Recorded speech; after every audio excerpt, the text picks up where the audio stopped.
Үзэгч та бүхэндээ 7 хоногийн бэм хариг бүрийн оройн энэ цаг мөчид эрүүл мэндийн салбарын мэдээлэл сонирхолтой зочин эрүүл мэндийн зөвлөгөө хүргэдэг толгуур шийдэл нэвтрүүлгийн ээлж дугаар хэлж хүлээн авна. Монгол улсын иргэн бүр эрүүл мэндийн даатгалд заавал даатгуулах ёстой. Харин эрүүл мэндийн даатгалын шимтгэлээ жил бүр төлдөг иргэн эмнэлгийн тусламж үйлчилгээ аваагүй байх тохиолдол олон байдаг. Тэгвэл эдгээр иргэдэд урамшуул олгох юм байна. Эрүүл мэндийн даатгалын сангаас даатгуулагчид тухайн жилдээ 8 төрлийн тусламж үйлчилгээний зардлыг төлж өгдөг. Түүнчлэн нэг даатгуулагчийн тусламж үйлчилгээний хувьсах зардлын хэмжээг эрүүл мэндийн сайд, сангийн сайд, нийгэм хамгаалах хөтөлмөрийн сайдын хамтарсан тушаалаар батлан улсын хэмжээнд хэрэгжүүлж байна. 3 жил дараалан шимтгэлээ төлсөн иргэд харьяа дүүргийнхэн нийгмийн даатгалын хэлтсдэрээ очиж архиваас шүүлгэх хэрэгтэй. Архиваас тухайн иргэний 3 жил дараалан шимтгэлээ төлсөн эсэх энэ хугацаанд эмнэлгийн тусламж үйлчилгээ авсан үгүйг нь тогтоогоод урамшуулт хамрагдах шаардлагыг хангасан байвал үцлэгийн хугацаа олгодог. Иргэн тухайн хугацаараа харьяа аймаг дүүргийнхэн нэгдсэн эмнэлэгт очиж эмнэлгийн тусламж үйлчилгээ авах хэрэгтэй болох юм байна. Бид төлөөдөл байдаг эргээд эмнэлгийн тусламж үйлчилгээ авч чаддаггүй гэж шүүмжлэхээс өмнө өөрсдийнхөө үүргийг бас ухамсарлах хэрэгтэй болов уу? Эмнэлгийн тусламжийн хэлтсээс эрүүл мэндийн байгууллагыг магадлан шинжлэх шалгуур үзүүлэлтийг хангасан аймаг нийслэлийн 21 эрүүл мэндийн байгууллагт засгийн газрын хэрэгжүүлэх чиглэлийг эрүүл мэндийн газрын 2012 оны 4-р сарын 18-ны 71-р тоот тушаалаар магадлан итгэмжлэл болгожээ. Үүнд Болгон аймгийн 8 эрүүл мэндийн байгууллага сэтгцэн эрүүл мэндийн үндэсний төв, уламжлалт ангаахын шинжлэх ухааны технологи үйлдвэрлэлийн корпорацийн эмнэлэг, хан үйлдвэрийн эрүүл мэндийн нэгдэл, Ачтан клиникийн эмнэлэг, Монгийн эмнэлэг, Мамп татсан эмнэлэг, Мөнгөн чагнуур зэрэг 21 эрүүл мэндийн байгууллагуудад олгосон байна. Магадлалын итгэмжлэлийн батламж зөвлөгчийг газрын дарга, дэд дарга нар эрүүл мэндийн байгууллагуудад гаргуулсан байна.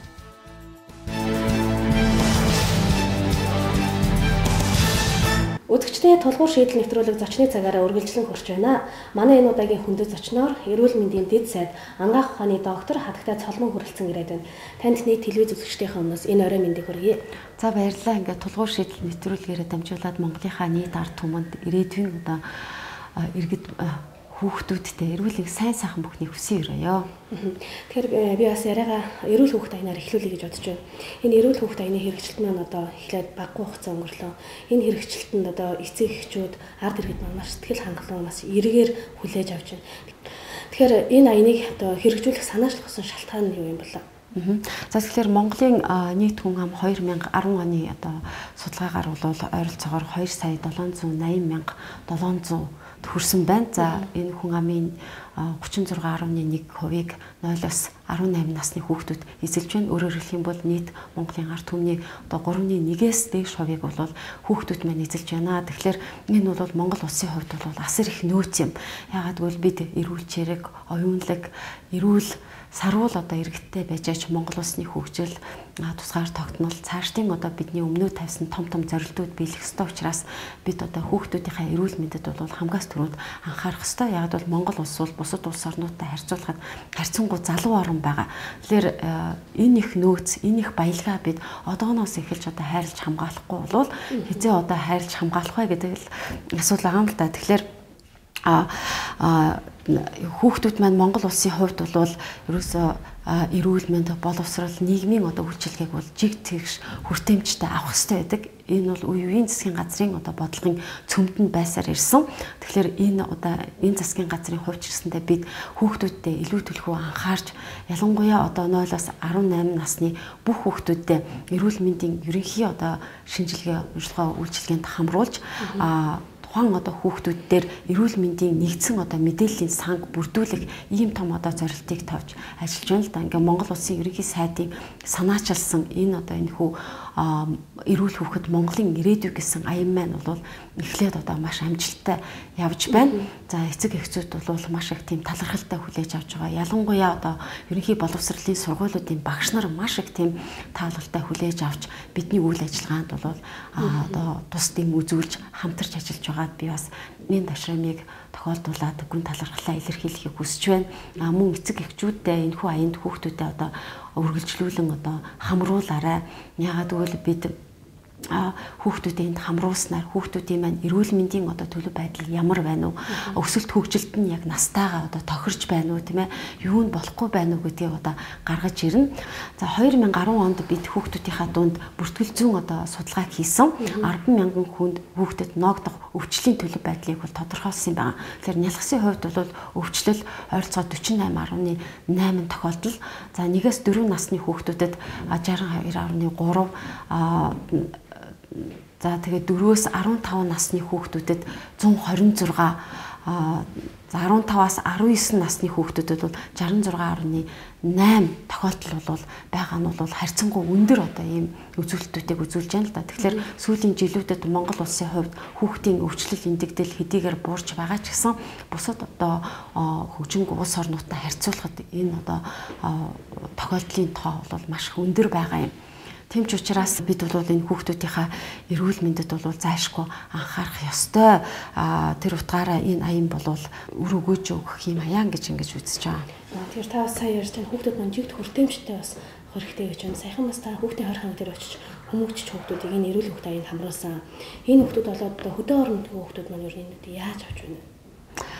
За тийм тэгэхээр ер нь бол Монгол улсын хувьд бол хүүхдүүдийнхаа эрүүл мэнд анхаарах эрүүл саруул одоо иргэд болж боожхот нь бол анхаарч энэ бол одоо төрийн бодлогын одоо цөмд байнга байж байгаа. Тэгэхээр ээжийнхаа хөвлөд одоо бий болох үеэс нь эхлүүлээд л бид одоо тухайн хүүхдийг одоо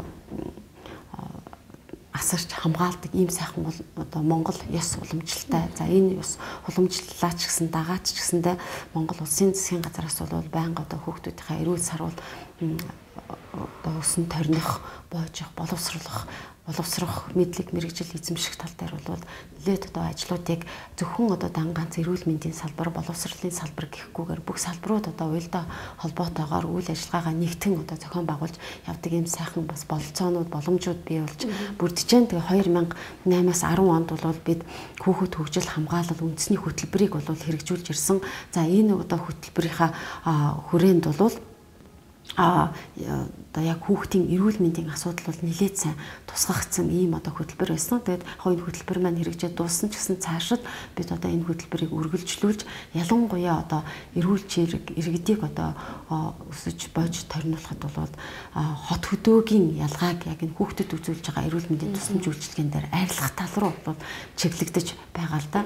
Тэр ч утгаараа одоо энэ одоо үзлэг маань хот хөдөө гэхгүйгээр яг нэг өдөр нэг цаг нэг минутанд энэ үзлэг маань эхэлсэн. Ингээд орон таяар бол жигд явж байна. За хамралт бол ерөнхийдөө бас аймаг одоо газар нутгаар наваад үтсэх юм бол яг жигд бус байна л да. Зарим аймагт бол 60-аас 70 гаруй хувьтай, зарим аймагт 20-30 хувьтай ч гэх юм уу ийм байна. За энэ дээр бол олон хүчин зүйлүүд нөлөөлж байгаа. Өөрөөр хэлэх юм бол эцэг эхчүүдийн бас энэ үйл ажиллагаанд итгэх зүтгэлтэй оролцох байдал нөлөөлж байна. Дээрээс нь хүн хүчний бас нөөц болцоо нөлөөлж байна. Гэх мэтлэнгийн олон асуудал байж байна. Гэтэ бид бол одоо тооны хойноос хөөцөлдөх биш, хамгийн гол нь энэ үзлэг маань маш чанартай явагдах хэрэгтэй. Тэр гаргаж ирсэн одоо зааварчилгаа журам юу гэдгийг тэр удирдамжийн дагуу үзлэг маань маш чанартай хийгдэх хэрэгтэй. Ингэж л бид энэ хүүхдүүдийнхаа нэгдсэн одоо мэдээллийн сантай болох хэрэгтэй. Энэ сан маань маш зөв зөвтэй мэдээллийг агуулсан байх хэрэгтэй. За тэгэхээр бас энэ хараа хяналт хүүхдүүд маань энэ одоо аянд хамрагдаж чадчих байна уу? Энэ аянд бол ерөөсөө Монголын бүх хүүхдүүдийг л жигд хамруулах хэрэгтэй. Өөрөөр хэлэх юм бол хараа хяналтгүй хүүхдүүд, хорих газар ял одоо эдэлж байгаа хүүхдүүд, мөн одоо бүртгэл одоо иргэний бүртгэлгүй хүүхдүүд, үн өрөөсөн хүүхдүүд тийм ээ. Мөн одоо эмэгтэйчүүдийн хорих газар байгаа хүүхдүүд гих мэтлэнгийн бүгдээр ингээд би чигд хамруулж байгаа. Тэгэхээр энэ аян явагдсанараа бид тэр хүүхдүүдийг бүгдээрингийн олж илрүүлээд бүгдээрнгийн жигд одоо даатгалд хамруулах боломжийг бүрдүүлээд иргэнийх нь одоо үнэлгүүдийн одоо үг олгох тийм ээ. Ийм асуудлууд бол давхар явагдаж байгаа. За тэр хорих газар одоо ял эдэлж байгаа хүүхдүүд мөн одоо дүүрэг одоо оршин суугаа газар хамаарахгүйгээр энэ тэнцэнээс одоо хүүхдүүд явдаг сургуулиуд байна л да. Жишээлбэл одоо хобби, тэр эрэл сургууль гэх юм уу, өөр ямар ч байдаг лээ.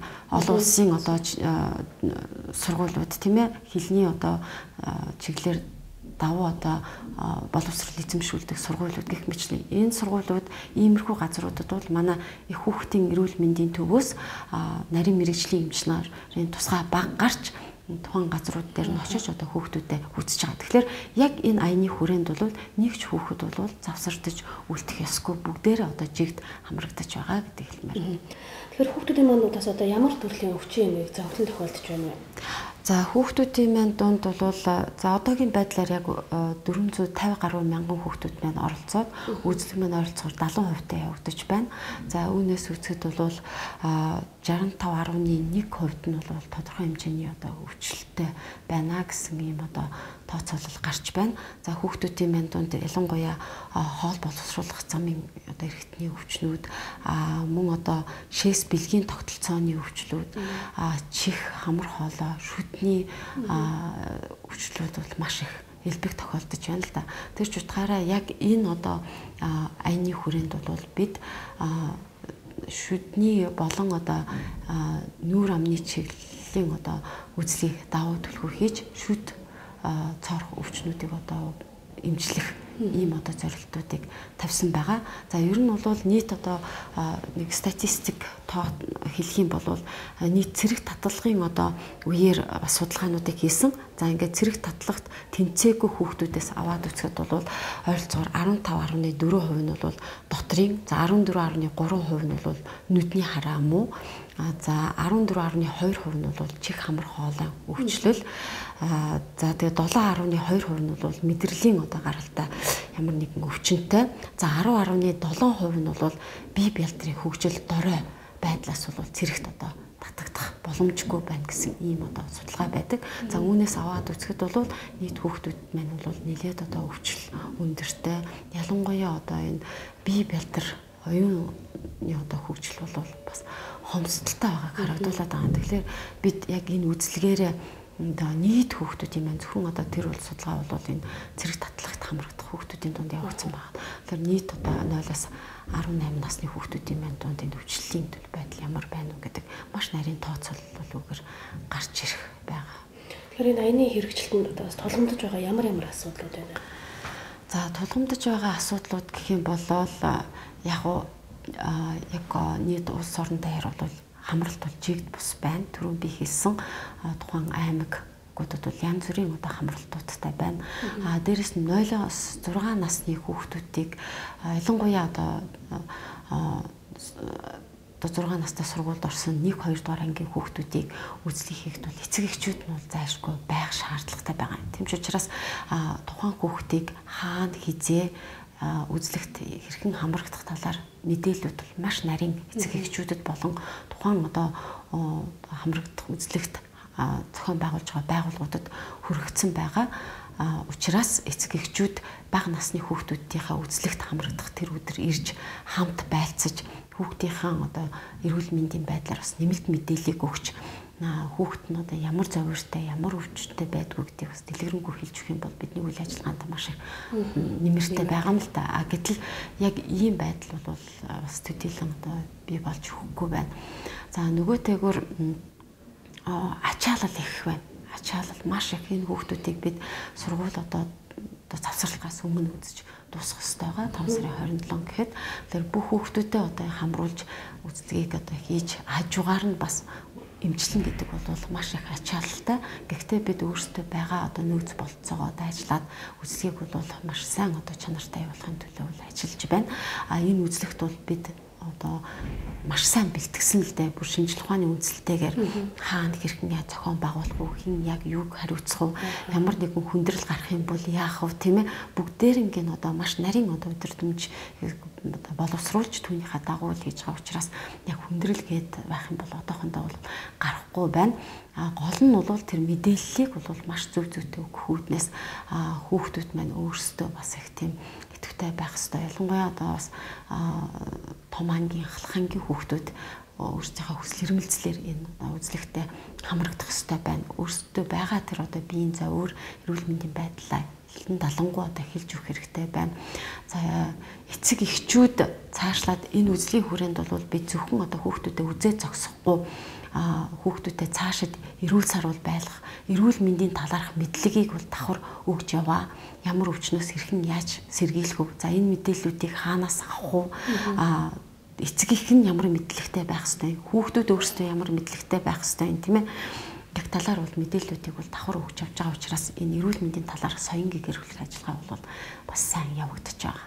Эрүүл хөвгт аян манаас санхүүжилтийн талаар хаанаас санхүүжиж байна вэ? За Монгол Улсын хөвгт бол бүх хүүхдийн одоо эрүүл мэндийн тусламж үйлчилгээг бол төр дааж хариуцдаг. За бүх хүүхдүүдийнхаа нэг эрүүл мэндийн даатгалыг бол төр хариуцдаг байгаа. Энэ утгаараа одоо даатгуулагчийн хувьд хүүхдүүд маань энэ одоо эрхээ эдлэх ийм бас боломж бүрдэж байгаа юм л да. Яг одоо эмнэлгээр үйлчлүүлж байгаа, эмчилгээ үйлчлэгээ авч байгаа хүмүүсийг ингээд харьцуулаад одоо судалгаа хийгээд үтсэх юм бол хүүхдүүд маань бол төдийлөн одоо хамрагдаж чаддаггүй байгаа. Тэгэхээр яг нэг хүнд одоо даатгалаас олгодох онцлогоо эмчилгээнд зориулагдах тэр одоо мөнгийг 22,680 төгрөгийг энэ одоо хүүхдүүдийг эрүүлжүүлэх энэ үзлэгт хамрахад бол зарцуулж байгаа. Тэгэхээр эрүүл хөвгт аян маань хүлээгдсэн үр дүндээ ер нь хүрч байна уу? Хэрэгжилт нь хэдэн хувьтай явж байна? За эрүүл хөвгт аян маань бол ерөнхийдөө бол маш сайн явж байна л да. Одоогийн байдлаар оролцоогоор 70 орчим хувьтай явж байна. За нэг сарын хугацаа бид нарт үлдлээ. За энэ хугацаанд бол бид 100% одоо хүүхдүүдэд хамруулах гэж ингэ бодолтой. Тэгэхээр та саяхан шүүхэн шийдвэр гүйцэтгэх газрын харьяа 24 дугаар ангийн одоо хүмүүжигч эмэгтэйчүүдийн бяцхан хүүхдүүдэд бичлэлт хийж ялгсан талаар бид мэдээлж байсан. Ер нь эрүүл мэндийн яамнаас одоо Монголын гэрэлт ирээд байсан хүүхдүүдэд одоо чиглэгдсэн ямар үйл ажиллагааг зохион байгуулж байна вэ? За тэгэхээр ер нь бол түрүү хэлсэн Монгол улс мянганы хөгжлийн зорилтыг одоо үнэхээр талархан хүлээж авч Монгол улсын засгийн газраараа батлуулж хүүхдүүдийн одоо эндэгдлийг 4 дахин бууруулах ийм одоо зорилтыг тавьсан. За энэ мянганы хөгжлийн зорилтод бол сүрээгийн тархалтыг одоо хязгаарлах, мөн шүдний хүчлийг 10-15% бууруулах гэсэн ийм том зорилтуудыг тавьсан. За энийхээ хүрээнд ч гэсэн дахиад хэлэхэд энэ эрүүл хүүхэд аян маань бол энэ зорилтыг хангахад бол чиглэгдсэн ийм том бас ажиллаа гэж ингэж хэлмээр байна. Монгол улс бол энэ хүүхдүүдийнхаа талаар авч байгаа үйл ажиллагаа, төрийн бодлогын одоо зөв зохистой явуулж байгаа гаагаараа бол бусад Азийн улс орнуудтай харьцуулахад нэлээд дээгүүр явдаг. За ялангуяа хүүхдүүдийн одоо бичил хоолт хичээлээр хангах, эхчүүдийг бичил хоолт хичээлээр хангах үйл ажиллагаа бол байнга тогтмол явагдаж ийм одоо үйл ажиллагаанд хамрагдах тийм хүсэл эрмэлзэлч гэсэн одоо эхчүүдийн маань дунд одоо эцэг эхчүүдийн маань дунд бол бий болж байна. Тэгээд 0-2 насны хүүхдүүд мөн одоо жирэмсэн эхчүүдтэй бол бичил хоолт хичээлийг өгснөөр цаашлаад одоо хүүхдүүд маань эрүүл сарвал боожих, оюун санааны одоо илүү чадамжтай өсч тойрнох ийм боломжийг бол бүрдүүлдэг байгаа. Яг бол 0-2 нас хүртэлх хугацаанд хүүхдүүд маань одоо хэрэгцээтэй тэр эрдэс амин дэмийг авснаар тухайн хүүхдийн одоо цаашид өсөлт хөгжил ямар төвшөнд байхаа гэдэг нь бол тодорхойлдог ийм чухал зүйл. Тийм ч учраас бид 0-оос одоо 2 насны хүүхдүүдэд ялангуяа одоо 6 сар хүртэл нь бол одоо хөхөөр хооллуулахыг бол бүх эцэг эхчүүдтэй эхүүдтэй бол зөвлөмж болгож байгаа. Дэлхийн эрүүл мэндийн байгууллагаас өгж байгаа зөвлөмжийн дагуу за болж игэл одоо 2 нас хүртэл нь одоо хөхөөр хооллох түүний дагуу давхар одоо энэ бичил хоолт хичээлээр хангах ийм одоо хөтөлбөр төслүүдийг бол бид хэрэгжүүлээд явж байгаа. Гэхдээ зарим тохиолдолд эцэг эхчүүд маань одоо энэ бичил хоолт хичээлийг авсан мөртлөө хүүхдүүдтэй одоо өгдөггүй хадгалцсан байх жишээ өөрөөсөө хэрэгэлдэггүй ийм одоо тохиолдлууд байдаг. За энэ дээр бол манай өрхийн эмч нар үйл ажиллагаа явуулж байгаа төсөл хөтөлбөрүүд маань нэлийн одоо анхаарч тийм ээ яг юун дээр нь одоо тэр мэдээлэл одоо хүртээмж муутай байна уу юуг нь одоо хэлж өгөөгөөс олж одоо хэрэглэхгүй байна гэдгийг бас судалж үзээд заавар тэр талын мэдээллийг бол өгч явж байгаа учраас үеийн үед энэ бичил хоолт хичээлийг одоо хэрэглэх тэр хэрэглээ бол бас нэмэгдэж байгаа. Тэгэхээр насанд хүрэгчдийн маань одоо суур өвчин одоо дийлэнх хувь нь бага насндаа тусцсан байдаг гэж мэргэжлийн хүмүүс ярьж байсан. Ер нь бол одоо энэ улс орны тулгуур арга насны иргэдтэй болохын тулд хүүхд ахчуудыг багаас нь эрүүлжүүлэх, эрүүл саруул өсгөхөд эцэг эхчүүд хамгийн түрүүнд юу анхаарах талаар эрүүл мэндийн дэд сайдаар та хариулдаг бол. Тийм тэгэхээр ер нь даяаршил нийгмийн эдийн засгийн өөрчлөлттэй холбоотойгоор энэ өвчлөлийн бас төлөв байдал өөрчлөгдөж байна л да. Өөрөөр хэлэх юм бол халдварт өвсөн буураад байхад халдварт ус өвчин ихсэх хандлагатай ч гэдэм үү тийм ээ. Тэгэхээр энэ тал дээр бол ер нь эрүүл байна гэдэг бол өөрөө их тийм цогц асуудал байгаа юм. Зөвхөн одоо эрүүл мэндийн салбарын хариуцдаг дангаанц асуудалч биш. Эрүүл байх асуудлын 70% нь бол хувь хүнээсээ шалтгаалдаг. Тэр ч утгаараа эрүүл мэндийн яам бол энэ эрүүл байх иргэдийнхаа эрүүл мэндэд анхаарах тал дээр бүх одоо салбаруудыг урайлж ялангуяа одоо салбарууд маань одоо бодлогынхаа төвд энэ эрүүл мэндийн асуудлыг бас зөв зохистой байдлаар тавих тийм ээ. Тухайн салбарт ажиллаж байгаа иргэдийнхаа эрүүл мэндийг одоо анхаарч байх, мэрэгжлийн гаралтай өвчнүүдийг бий болгохгүй тал дээр одоо хамтарч ажиллах одоо өөрийн одоо хариуцсан асуудлынхаа хүрээнд эрүүл одоо тийм эрэг тийм орчныг бүрдүүлэх тал дээр бол хамтарч ажиллах асуудлуудыг тавьж нэлээд бас үр дүнд хүрч байгаа л да. За тэгэхээр битүүрийн бас ярилцах цаг маань өндөрлөж байна. Тэгэхээр зочны цагийнхаа сүүлийн хорныг танилцуулъя. За ингээд нийт Монголынхаа иргэдэд эрүүл сайн сайхны хүсэн өрөөгөөд энэ эрүүл хүүхэд аяндаа одоо өргөнөөр хамрагдахыг уриалж байна. За тэгээ таны цаашдаа ажилд өндөр амжилт хүсье. За баярлалаа. Үзэгчдээ толгуур шийдэл нэвтрүүлэг хамтдаа шийдэ болонгаараа үргэлжлэнэ.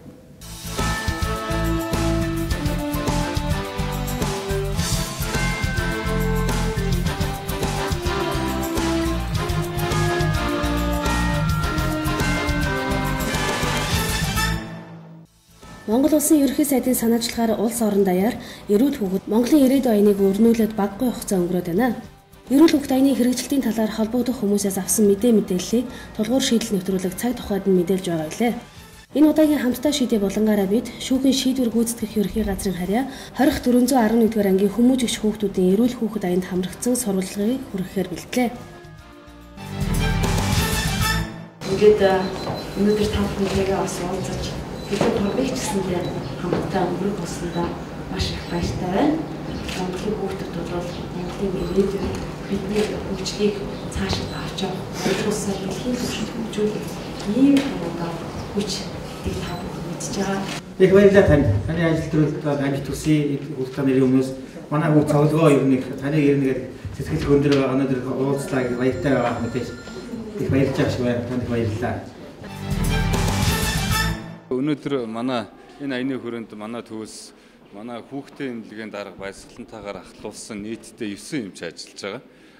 Энэ дээр нүдний эмч байна, хүүхдийн эмчхэд 2 байна, дотоод шүүрлийн булчирхай эмч байна, хамар хоолой эмч байна, шүд, нүдний эмч нар гэсэн ийм бүрэлдэхүүнтэй ажиллаж байна. Ерөнхийдөө өнөөдөр бол бид нийтдээ 40 хүүхдийг үзэж одоо эрүүл мэндийн мэдээллийн санд оруулах үүрэгтэй. Тэгээ 2 дугаар үе шатанд бол яг хуу энд илэрсэн эмгэгүүдийг эрүүлжүүлэх юм одоо үйл ажиллагаа 2 дугаар шатандаа явагдана. Тэр үед нь бол бид нэр манай энэ шүүхийн шийдвэр биелүүлэх газартаа эмнэлэгтэй хамтран ажиллаад шаардлагатай нөхцөлд манай төв дээр ч гэсэн эрүүлжүүлэх юм арга хэмжээ одоо авч болно. Ерөнхийдөө бол мэрэгжил арга зүйн зөвлөгөө өгөөд манай эмчнэр дуудагдж ирж одоо эрүүлжүүлэх ийм үйл ажиллагаа явуулах юм төлөвлөгөөтэй байна. Эрүүл мэндийн дэд сайд цолмон шүүхийн шийдвэр гүйцэтгэх ерөнхий газрын харьяа 20411-р ангийн хүмүүжигч хүүхдүүдэд эрүүл мэндийн анхаарч эрч хүчтэй байж алдаа хийсэн бол түүнийг ухамсарлан дахин алдахгүй тулд хичээл зүтгэлтэй амьдарч сайхан ирээдүгээ бүтээлцэх эрч хүчтэй байхыг захиж байсан. Эрүүл мэндийн дэд сайд цааш ярихдаа насанд хүрсэн хүмүүсийн туссан өвчний дийлэнх хувийг багтаа тусаж байсан өвчин эзэлдэг талаар хэлж хүүхдүүдийг байнгын дасгал хөдөлгөөн хийж байхыг зөвлөөд хамтдаа дасгал хийн дуудуулж гарын бэлгээ гартуулсан. Хэдийгээр нийгэмд эдлэх эрх чөлөөгөө асуусан ч хүүхэд байх эрхийг асуулаагүйг сануулад эрүүл хүүхэд аяны үзлэг онцлогоогоо эхлүүлсэн. Тэгэхээр өнөөдөр бид нэр эрүүл хүүхэд аяны хүрээнд энэ хүүхдийн хорих ангид хоригдож байгаа хүүхдүүдийг үзэхээр ирээд байна. Тэгэхээр манай их хүүхдийн эрүүл мэндийн үндэсний төвийн хүүхдийн эмнэлгийн нарийн мэрэгжлийн эмч нарын баг ирээд байна. За үүнд бол хүүхдийн эмч 2, хүүхдийн дотоод шүүрлийн эмнэлгийн эмч, за хүүхдийн нүдний эмч, хүүхдийн шүдний эмч, чих хамар олон эмч, тэгээд бүртгэлийн эсгийн 2 сувлагчтайгаа бид нэр 10 хүний бүрэлдэхүүнтэй баг ирээд ажиллаж байна. Хүүхдийн хорихын 411 дугаар анги дээр хурж ирж хүүхдүүдтэйгээ уулзч байна. Тэгээ Монгол Улсын ерөнхий сайдын санаачилсан эрүүл хүүхэд Монголын ирээдүйн аяыг улс орон даяар өрнүүлсэн. Өнөөдөр яг үзлэг хийх багтаага хамт энэ хүүхдийн хорих дээр хурж ирж хүүхдүүдтэйгээ танилцаж, уулзаж үзлэгээ эхлүүлж байна. Энд бол 43 хүүхэд хоригдсон байна. Ер нь 16-аас 18 насны. Тэгээд одоо нарийн мэрэгжлийн болон чих хамар хоолой шүдний амны хүндийн үзлэгийг бол эхлүүлэхээр ингээд одоо бэлтгэл ажлаа хангаад байж байна. Ямар ч байсан эхний ээлжинд бол Монгол улс даяар хүүхдийн одоо эрүүл мэндийн нэгдсэн сан мэдээллийн санг бий болгоно. За үүндээ бол бүхий л одоо хүүхдүүдэд хамруулах хэрэгтэй байгаа. 0-аас 18 насны. За энд байгаа хүүхдүүдтэй үзлэгээ эхлээд дараа нь одоо ерөнхий үзлэг хийсний дараа хинд ямар онш байна уу тэр оншийн дагуу эрүүлжлэх ажиллагаа явагдана. Эрүүл хүүхэд аяыг хэрэгжүүлснээр 18 хүртэлх насны хүүхдүүд дотор амны хүндээ нүд чих хамар хоолын үзлэг хийж, биеийн жин өндрийг тогтоож, бие удирын хөгжлийг үнэлэн үзлэгт хамрагдсан хүүхдийг эрүүл мэндийн мэдээллийг нэгтгэн цахим сан бүрдүүлж, өвчин илэрсэн хүүхдийг мэрэгжлийн тусламж үйлчилгээнд хамруулан эрүүлжүүлэх арга хэмжээ авах зорилготой энэ аянд эцэг эх багш сургууль хүмүүжүүлэгчдийг идэвхтэй оролцохыг эрүүл мэндийн дэд сайд цолмон уриалж байна. За эрүүл мэндийн яамны дэд сайд Соломон тэргүүтээ одоо их насны төвийн эмчнэр ирж одоо хүүхдүүдийн эрүүл мэндийг нарийн мэрэгчлэр үзэж байна. Тэгээ одоо эрүүл өсвийн орчин сэдвээр одоо энэ хүүхдийн аян явж байгаад бид их баяртай байна. Тэд сайд ирж хүүхдүүдэд бас гарын бэлэг болон бусад зүйл бас яриа таниулга хийлээ. Энд одоо их баяртай байна. Тэгээд одоо нарийн мэрэгжлийн эмч хүүхдүүд хамруулж байна. Хүүхдүүдийн бас баярлж байгааг хэлье.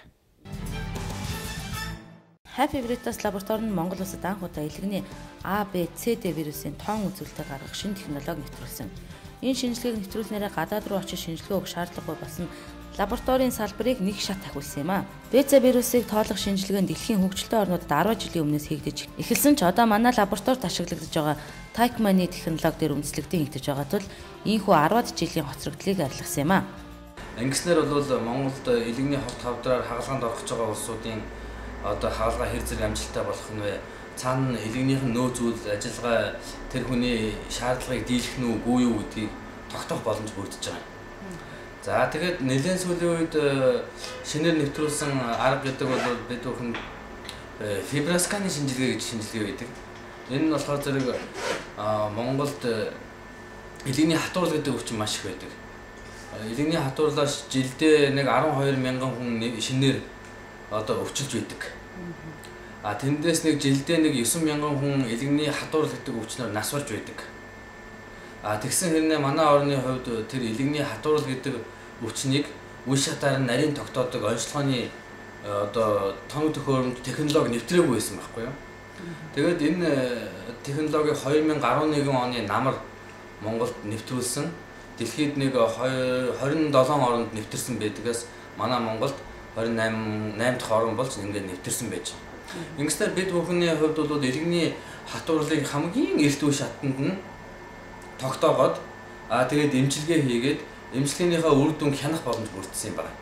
Энэ ажлын дэлгэхэд Монгол хүмүүсийн дунд илгэний вирус бол их тархсан байдал их ажиглагдаж байна.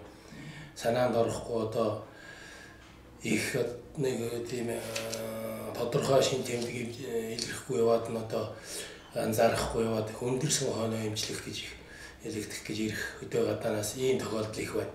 Тийм учраас хүмүүсүүдэд анхааруулж хэлэхэд бол илгэний вирус гэдэг асуудлыг үзүүлж байх маркер гэж ярьдаг да манайхан. Илгэний одоо вирус тээж байна уу үгүй байна уу? Хэрэг тээж байгаа бол хэрэг хэмжээний идэвхтэй байна. Хэрэг одоо илгэний вирустэй гэдгээ мэдвэл зөнгөж үзүүлээд хайчихгүй одоо тэгээ тогтмол үзүүлж илэг хамгаалах, дархлаа өргөх, орлого тайлах ийм эмчилгээнүүдийг жил тутам хийлгээд явбал одоо вирустэй ч гэсэн аливаа гайгүй насалж байгаа улс байдаг л да. Ийм байдлаар хүмүүсүүдийг энэ илгэний асуудал дээр их анхаарч одоо ирмэл одоо монголчуудын дунд их байгаа юм байна шүү. Бидэнд одоо вирус ирэн байж магадгүй шүү гэж сэргийлэх зорилгоор их үзлэг шинжилгээнд орж явах зүйтэй юм а гэж энэ дашланд хэлмээр байгаа юм л да. Манай Монголд жилд нэг 1700-аад элэгний хорт хавдар шинээр бүртгэгддэг. Тэгээд нэг 1300-400-аад хүн элэгний хорт хавдар нас орж идэг. Тэгээд энэ элэгний хорт хавдрын тоо болон нас баралт нь бол дэлхийд бол хамгийн өндөртөө ордог. Дэлхийн дунджаар бол нэг 100,000 хүн амд нэг 3-4 элэгний хорт хавдартай хүн тохиолддог юм байна. Гэтэл манай Монголын хувьд бол энэ бол 63 гэдэг нь дэлхийн төр дунджаас хэдэн 10 дахин өндөр ийм тоо байж байгаа. Яг манай дараа нь ордог Мозамбик гэдэг Африк орн байж байгаа тийм ээ. Мозамбик байна, тэгээд Таиланд байна. Тэгээд Гамбиа гэдэг орнууд байна. Эдгээрүүд орнуудад бол нэг 100,000 хүн амд нэг 23-4 хүн ноогдож байгаа. Өөрөөр хэлбэл Монголоос 3 дахин бага гэсэн үг шүү дээ тийм ээ. Гэхдээ бол дэлхийд бол 2-3-4-р байранд орж идэг ийм байдалтай. Гэтэл бид бүхний хувьд бол энэ өвчлөлөөр маш их тэргүүлж байгаа нь бол санаа зовоож байгаа зүйл мөнөөс мөн байдаг. Тэгэхээр энэ элэгний хорт хавдрыг зогсоохын тулд мэдээж шалтгааныг нь зогсоох хэрэгтэй. Шалтгаан нь бол та бүхэн сайн мэдж байгаа элэгний БЦ вирус арх хэтрүүлэн хэрэглэх ийм шалтгаанууд байна. Шалтгааныг зогсоох тал дээр анхаарч ажилламаар байгаамаа. Тулгуур шийдэл нэвтрүүлэг энд хүрээд өндөрлөж байна. Та бүхэн манай нэвтрүүлгийг эрүүл мэндийн үндэсний портал эмч ЦГМ-ийн сайтаас дахин үзэх боломжтой юм аа. Ингээд дараагийн дугаараар дахин шинэ мэдээлэлтэй иргэн уулзлаа. Түр баяртай үзэгчдээ.